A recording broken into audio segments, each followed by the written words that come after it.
Кымбаттуу мекендештер, өлкөдө 22 марттан баштап өзгөчө кырдаал режимин киргиздик. Анын башкы максаты коронавируска каршы күрөшүү.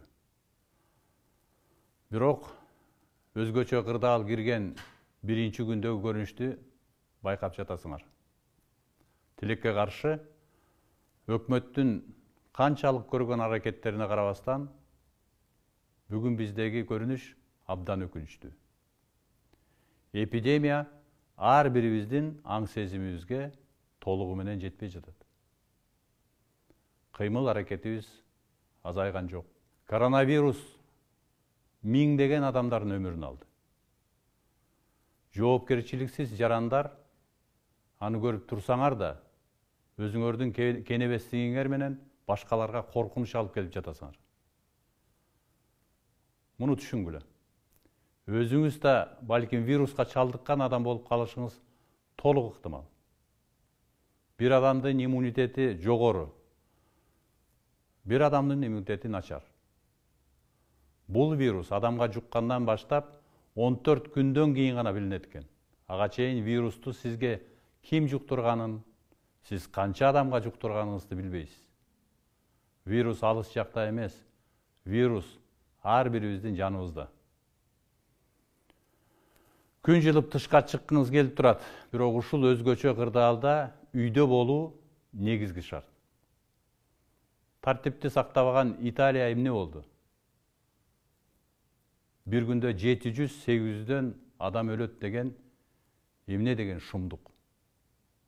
Италия эли эми гана түшүнүп жатат. Ал эми жеңишке жакындаган Кытай азыр да чектөөлөрүн ала элек. Биз өзүбүзгө өзүбүз кам көрбөсөк, ким кам көрөт? Ошондуктан, урматтуу мекендештер, жалпы элди коргоо үчүн мыйзамдуу бардык кадамдарга барууга, аларды күчөтүүгө аргасыз болуп жатабыз.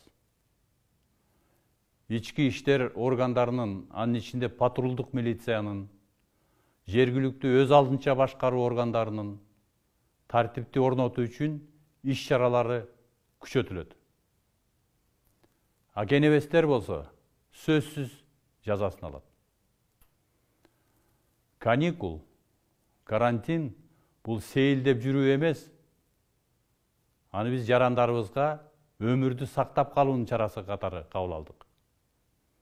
Айрыкча медицина кызматкерлери өзүнүн өмүрүн тоболкелге салып, ар бир өмүр үчүн күрөшүп жатышканын көрүп атабыз. Биз ошону баалайлы. Алардын мээнети кайтсын десек, эрежелерди сактап, тартипти күчөтөлү. Өзүңүздөр да бири-бириңиздерди контроль кылыңыздар. Баарыбыз эртең эмне болот деп тынчсызданып жатабыз. Өзгөчө кырдаалды киргизүү чечими адамдардын укугу чектелгенине, экономикага абдан оор кыйынчылыктарды алып келерине карабастан кабыл алынган чечим. Бүгүн баарыбызга жеңил болгон жок. Муну бардыгыбыз түшүнүп турабыз. Көп нерсе өзүбүздөн көз каранды. Эгерде биз бири-бирибизди аясак, тартипти сактасак, илдеттен, дарттан сөзсүз кутулабыз. Жарандарыбыз абалды аң сезимдүүлүк менен кабыл алат деп терең ишенебиз.